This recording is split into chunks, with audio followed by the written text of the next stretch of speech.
چنانچہ امام شافعی رحمۃ اللہ اپنا واقعہ سناتے ہیں کہ میں مینا میں تھا، ایک بوڑھا مجھے ملا اور مجھے کہنے لگا کہ اے نوجوان، تو اللہ کے لیے میری دعوت کو قبول کر لے۔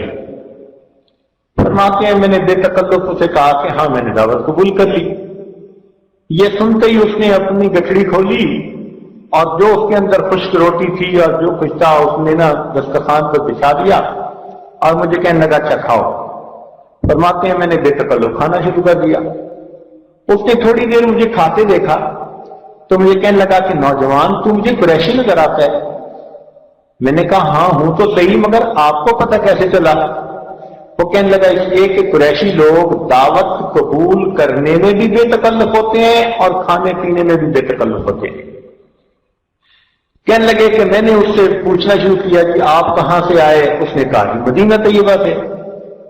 تو میں نے امام مالک رحمۃ اللہ علیہ کی باتیں سنی ہوئی تھی، تو میں نے اس سے پوچھنا شروع کر دیا کہ مجھے امام مالک رحمۃ اللہ علیہ کی باتیں سناؤ۔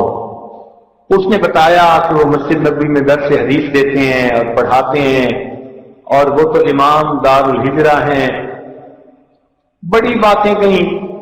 میرے شوق کو دیکھ کر بوڑھے نے کہا کہ اگر تم ان سے ملنا چاہو تو ہمارے پاس ایک اونٹ ہے جس کا سوار واپس نہیں جائے گا، تو ہم آپ کو اس اونٹ پہ بٹھا دیں گے، تم ہمارے ساتھ پہنچ جاؤ گے۔ فرماتے ہیں میں نے ارادہ کر لیا، میں قافلے والوں کے ساتھ مکہ مکرمہ سے مدینہ طیبہ چلا، 16 دن میں سفر مکمل ہوا، مگر 16 دن میں نے 16 قرآن مجید مکمل پڑھ لیے۔ اب آپ غور کیجئے کہ وہ 16 دن سفر کرتے تھے اونٹ کا اور 16 دن میں 16 قرآن مجید پڑھ لیا کرتے تھے، اور آج ہم 16 دن گزار کے جاتے ہیں اور ایک قرآن مجید پورا نہیں پڑھ جاتے۔ ہماری بے توفیقی کا حال بھی دیکھیں، غفلت کا بھی حال دیکھیں کہ یہاں آ کر بھی ہمیں ان اعمال کی اتنی توفیق نہیں ہے، اس لیے پھر ہمیں کچھ نظر بھی نہیں آتا۔ کسی نے کہا نشبت نصیب دشمن کہ شبد ہلاک تیرت، کہ دشمن کے یہ نصیب میں ہی نہیں تھا کہ وہ محبوب تیری تیر سے ہلاک ہو۔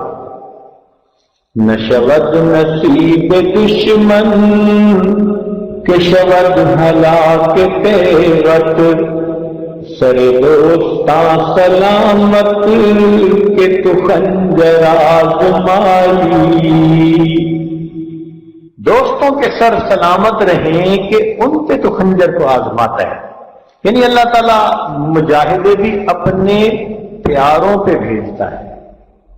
نشبت نصیب دشمن کہ شبد ہلاک تیرت، سر دوستاں سلامت کہ تو خنجر آزمائی، بطواف کعبہ رفتم بحرم رحم ندانگ، کہ میں طواف کے لیے جب گیا تو مجھے کعبے کے اندر کوئی راستہ نہ ملا۔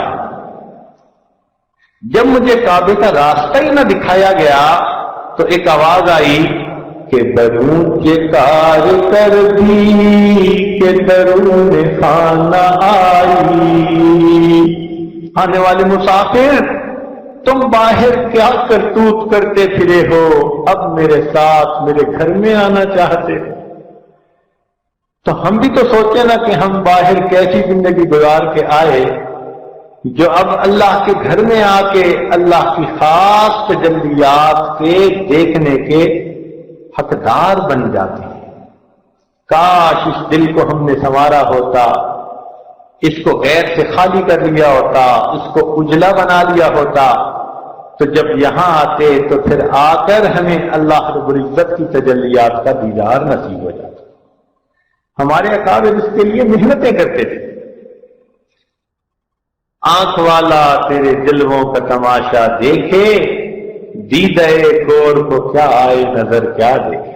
انسان تو انسان، یہاں تو ہمیں پرندے بھی طواف کرتے کئی دفعہ نظر آتے ہیں، شام کے وقت آپ ذرا وابیلوں کو دیکھیں، ان کے غول کے غول، جھنڈ کے جھنڈ ایسے باجماعت بیت اللہ شریف کے گرد گھوم رہے ہوتے ہیں، چاروں طرف گھوم رہے ہوتے ہیں۔ حیران ہوتے ہیں کئی مرتبہ کہ شاید ان پرندوں کو بھی وہ نور نظر آتا ہوگا اور اس نور کے گرد یہ بھی چکر لگا رہے ہوں گے۔ کبوتر کئی مرتبہ چکر لگاتے نظر آتے ہیں، حالانکہ عام طور پر عقل یہ کہتی ہے کہ 500 کبوتر ایک جگہ پر کئی مرتبہ اترتے ہیں، تو ان کے لیے تو سب سے آرام دہ جگہ وہ تو بیت اللہ شریف کی چھت ہے۔ تو یہ سارے 500 کبوتر اگر بیت اللہ شریف کی چھت پہ رہنا شروع کر دیں تو پھر تو بیت اللہ شریف کی چھت جو ہے ان کی بیٹوں سے بھر جائے، مگر ایسا نہیں ہوتا۔ بیت اللہ شریف کی چھت پر کبھی کبھی کوئی ایک آدھ پرندہ نظر آتا ہے، اور وہ بھی مقامی لوگوں کے بقول بیمار ہوتا ہے۔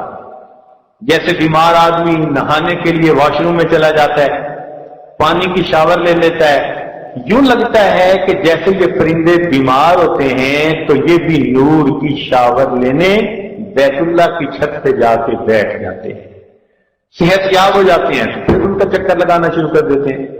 بلکہ مقامی بندوں نے بتایا کہ انہوں نے کئی مرتبہ بلیوں کو طواف کرتے دیکھا۔ ہمیں بھی آج صبح ایک بلی بیت اللہ میں نظر آئی، یعنی حرم میں نظر آئی، تو ایک قریبی بزرگ تھے ساتھ بیٹھے ہوئے تھے، وہ فرمانے لگے کہ ہم نے بھرپور مجمع کے اندر ایک بلی کو طواف کا پورا چکر لگاتے ہوئے دیکھا۔ حالانکہ اتنے مجمع میں بلی کا کیا کام، مگر جیسے لوگ چل رہے ہیں بلی بھی ان کے ساتھ چل رہی ہے، اور وہ بھی اسی طرح طواف کا چکر لگا رہی ہے۔ واہ میرے مولا، تیرے چاہنے والے فقط انسانوں میں ہی نہیں حیوانوں میں بھی موجود ہیں۔ ہم ہوئے تم ہوئے کہ میر ہوئے، اس کی زلفوں کے سب اسیر ہوئے۔ سچی بات کہتا ہوں، دل کی بات کہتا ہوں کہ اس دنیا میں جتنا اللہ رب العزت کو چاہا گیا، جتنا اللہ رب العزت سے محبت کی گئی، جتنا اللہ رب العزت کو تنہائیوں میں پکارا گیا، جتنا اس کے سامنے دامن پھیلائے گئے، جتنا اسے خلوتوں میں یاد کیا گیا، اور جتنا اس کی محبت میں آنسو بہائے گئے، اور جتنا اس کی محبت میں گردنیں کٹوائی گئیں، کوئی اور ہستی جہان میں ایسی نہیں کہ مخلوق نے محبت کسی کو اتنی زیادہ دی ہو۔ یہ شان فقط اس پروردگار عالم کی ہے کہ مخلوق اس پہ قربان ہوئی جا رہی ہے۔ کاش کہ اللہ تعالیٰ ہمیں بھی دل کا وہ جذبہ عطا فرمائے کہ ہم بھی اس جذبے کے ساتھ یہیں سے کچھ پا کے واپس جائیں۔